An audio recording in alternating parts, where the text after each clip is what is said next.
Olá, meus amigos, minhas amigas.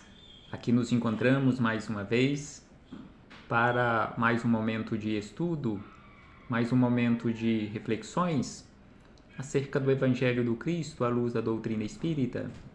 E por isso, mais uma vez agradecemos. E é preciso que adquiramos este hábito saudável da gratidão, porque sem sombra de dúvida, a nossa primeira atitude de cada dia, ao iniciarmos um novo dia, é exatamente agradecermos a Deus pela vida, este patrimônio maior que temos à nossa disposição para a nossa administração, patrimônio de Deus que Ele nos concedeu para administrarmos.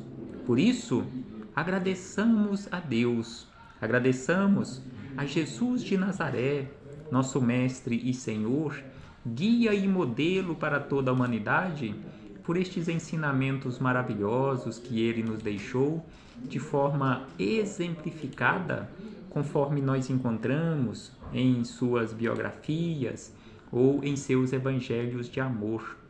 Aos espíritos amigos, agradeçamos pelo amparo, pela proteção, pela assistência que sempre tem nos dado ao longo da nossa trajetória.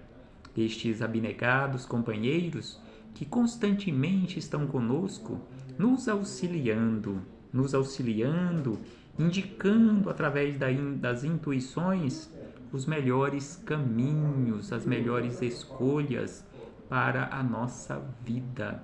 Não posso deixar de agradecer a cada irmão e irmã de jornada que constantemente se faz presente nestes ambientes virtuais, onde realizamos estes estudos e reflexões. Muito obrigado por sua presença. Receba o meu abraço fraternal e de imensa gratidão. Então, hoje aqui nos encontramos mais uma vez para darmos continuidade a estes estudos, a estes esclarecimentos, com base no livro Palavras de Vida Eterna, que é autoria do Espírito Emmanuel, em parceria com Chico Xavier.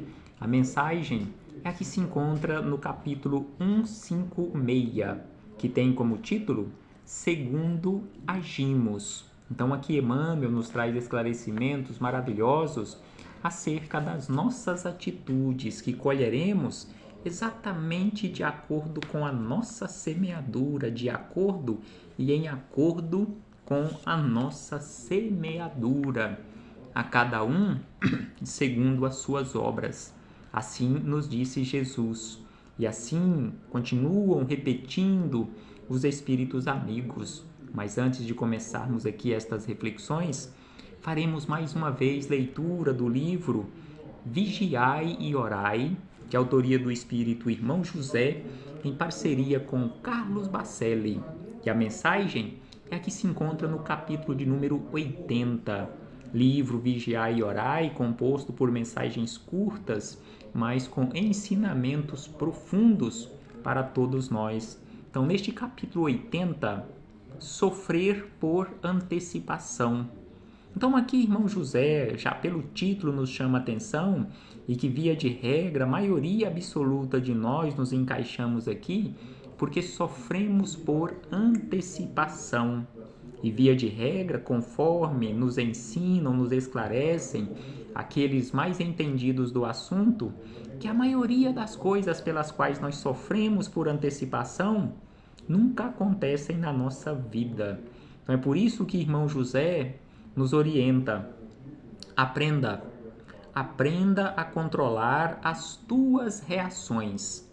Então aqui ele já começa nos esclarecendo que é preciso que aprendamos a controlar as nossas reações, as nossas emoções. E ainda ele acrescenta que antes de falar uma só palavra, ouve o que os outros têm a dizer-te. Então, antes de abrirmos a nossa boca para falarmos a alguém, se este alguém está querendo nos falar alguma coisa, ouçamos primeiro. E aí ele diz: não sofras por antecipação, Não angusties pelos problemas que ainda não apareceram. Não te angusties por problemas que ainda não apareceram na sua vida. Não sofras por antecipação. Então, sem sombra de dúvida que irmão José está correto ao nos orientar, está certíssimo, não tem como contestarmos estas orientações, porque do que adianta ficarmos sofrendo por antecipação?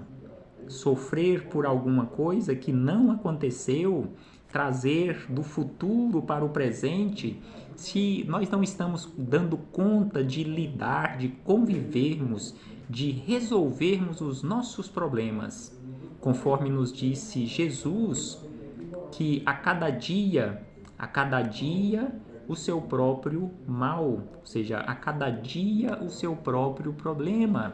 Então tentemos resolver, lidar e resolvermos com os problemas de cada dia, não buscando no ontem, ou seja, no passado, os problemas para o presente, ficarmos vivendo do passado, nem querermos buscar no futuro, sofrendo por antecipação.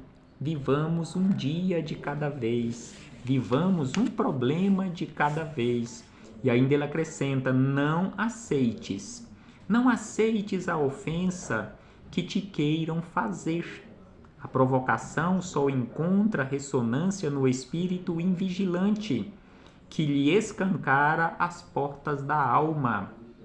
Então aqui, irmão José nos chama a atenção que nós só seremos realmente ofendidos se aceitarmos a ofensa. Nós só seremos realmente provocados se aceitarmos a provocação. Se nós não abrirmos, não escancararmos as portas da alma, portas e janelas da alma, nós não receberemos as provocações, nós não receberemos as ofensas. E ainda ele diz: se não te sentires magoado, ninguém será capaz de magoar-te.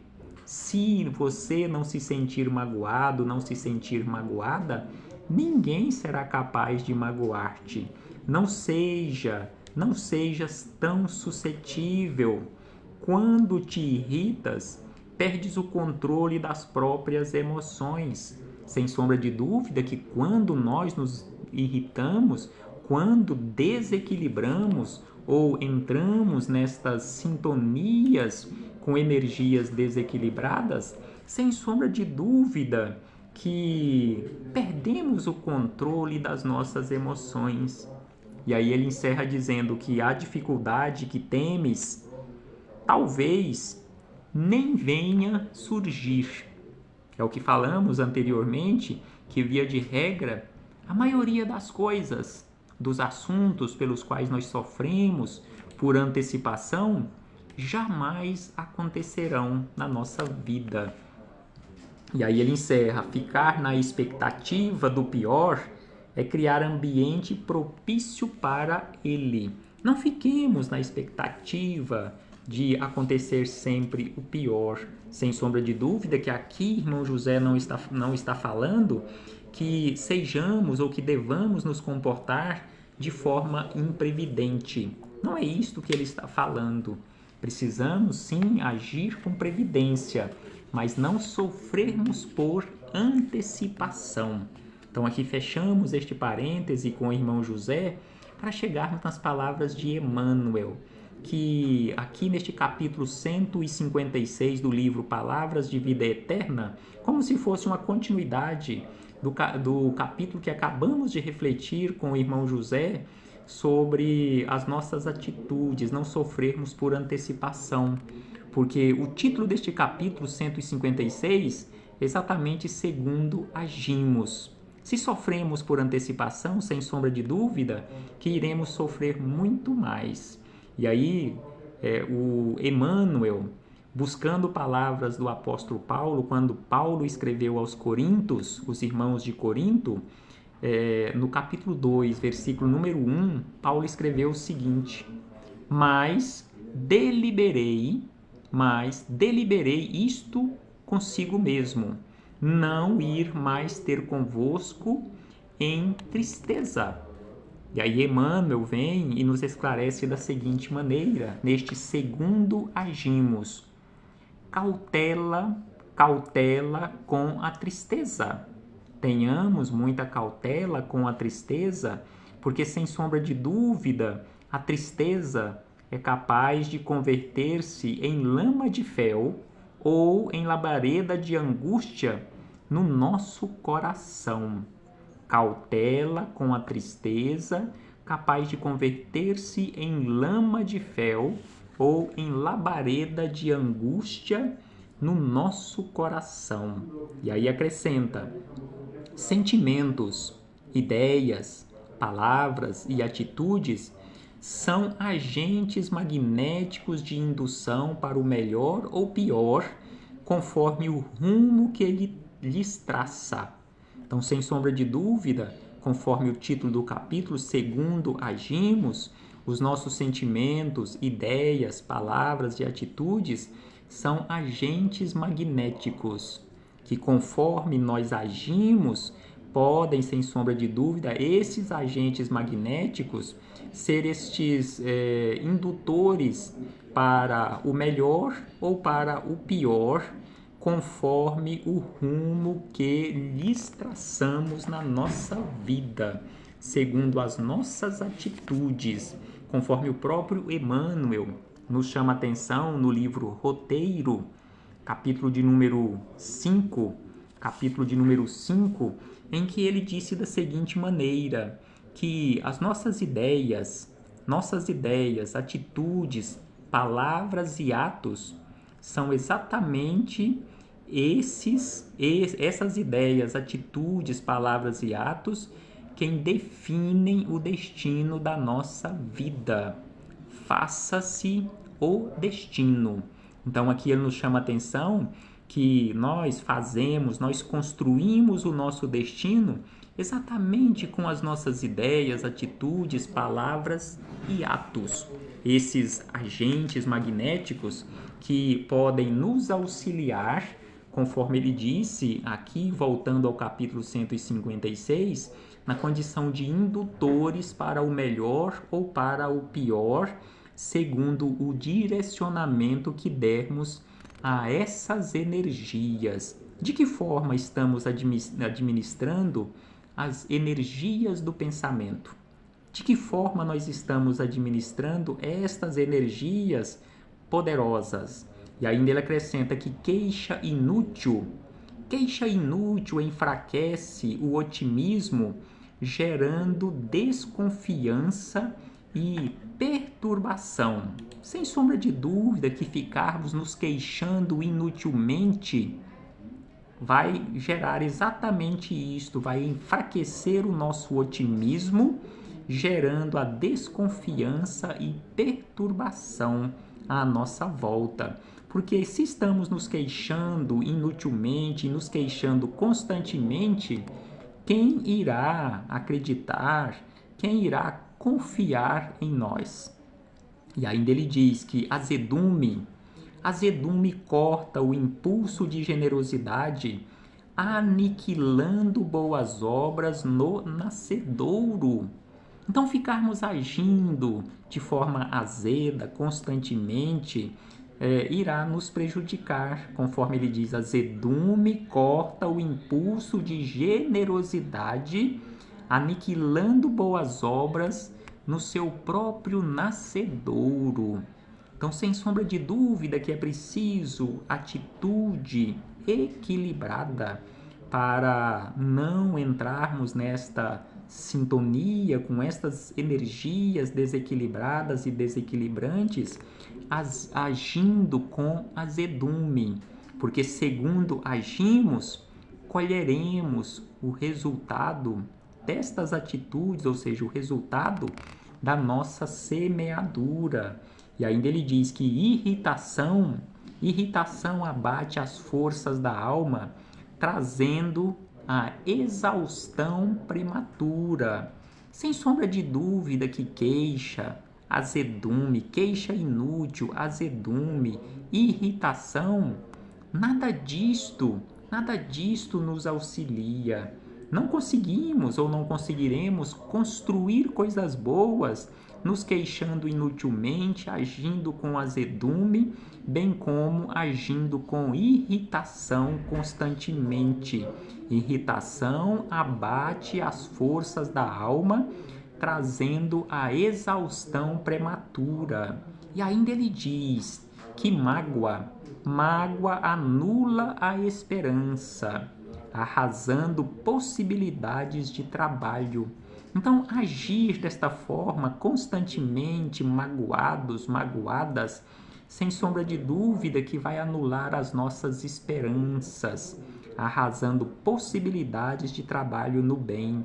Bem como ele nos diz e nos chama a atenção que agirmos com desespero também não nos auxilia, porque desespero queima, desespero queima o solo do ideal, exterminando a sementeira do bem. Sem sombra de dúvida, é preciso otimismo constante, conforme registra aqui a nossa irmã Vilma Guimarães, otimismo constante. Então é preciso que, mesmo que estejamos ali numa condição de baixo astral, é preciso que elevemos o nosso astral nesta condição de otimismo constante, não nos queixarmos, não agirmos de forma azeda, não agirmos com irritação, não agirmos também, não demonstrarmos mágoas para com ninguém, nem desespero nas nossas atitudes, porque sem sombra de dúvida é preciso equilíbrio, é preciso otimismo, é preciso atitude constante no bem, porque desespero queima o solo do ideal, exterminando a sementeira do bem. E ainda Emmanuel diz: se você aspira, se eu aspiro, se nós aspiramos construir, é preciso plantar benevolência. Então, se aspiras a construir algo de bom na sua vida, algo de bom à sua volta, é preciso plantar a semente da benevolência e a semente da serenidade. É preciso plantar a semente do entendimento. É preciso plantar a semente da abnegação na gleba da própria alma.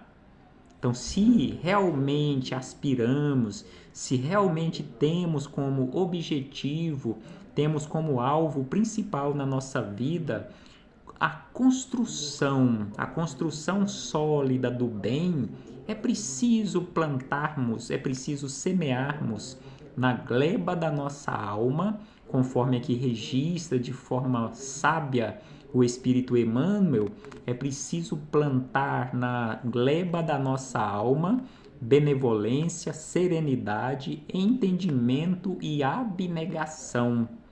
Todos dependemos uns dos outros. Então aqui Emmanuel nos chama a atenção que é exatamente por isto que vivemos em sociedade, porque todos dependemos uns dos outros na desincumbência dos compromissos que nos competem. Porque sem sombra de dúvida que nós que estamos hoje vivendo, por exemplo, no meio urbano, nós dependemos daqueles que se encontram no meio rural produzindo alimentos para nós. Porque em muitas situações, se não observarmos com atenção, nós poderemos até adotar esse tipo de comportamento ou registrar esse tipo de afirmativa. Não, eu comprei e paguei com o meu dinheiro, fui lá no estabelecimento, comprei e paguei com o meu dinheiro, resultado do meu trabalho.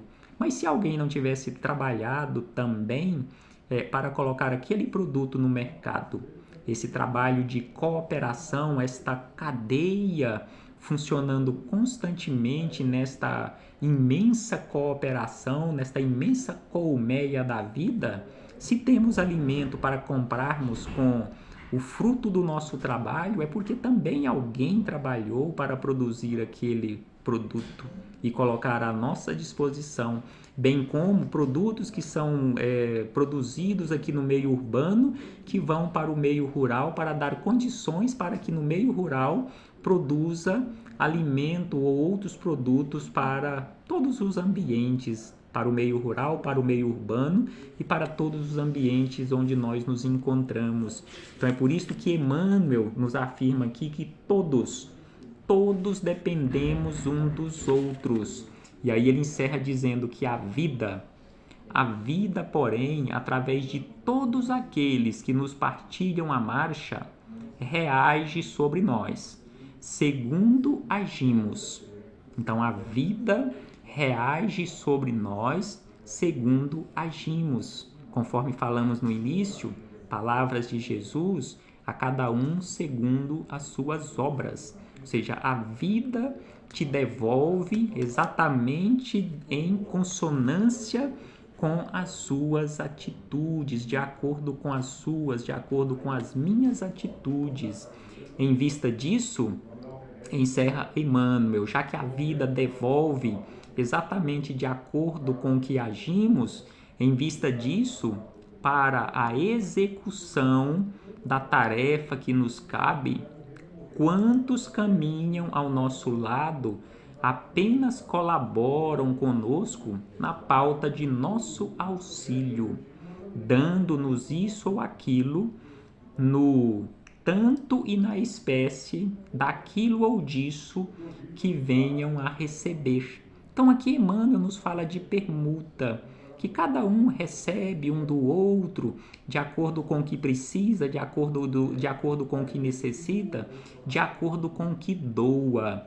Então ele diz, em vista disso, para a execução das tarefas que nos cabe, quantos caminham ao nosso lado apenas colaboram, ou seja, todos que caminham do nosso lado estão colaborando conosco na pauta de nosso auxílio, dando-nos isso ou aquilo, no mesmo tanto e espécie daquilo que doamos a eles. Ou seja, trabalho de cooperação constante. Que possamos agir sempre da melhor maneira possível, da forma mais equilibrada possível, para doarmos aos outros energias equilibradas, para também recebermos dos outros exatamente energias equilibradas. A paz do Cristo esteja sempre conosco. Muito obrigado a todos e a todas e até breve. Até muito breve, quando aqui pretendemos voltar mais uma vez para darmos continuidade a esses estudos e reflexões. Muito obrigado pela presença, pela participação, pelos compartilhamentos, porque sem sombra de dúvida, através dos compartilhamentos que vocês realizam, vocês também estão contribuindo com esse trabalho da semeadura do Evangelho do Cristo. Até breve, meus irmãos e irmãs.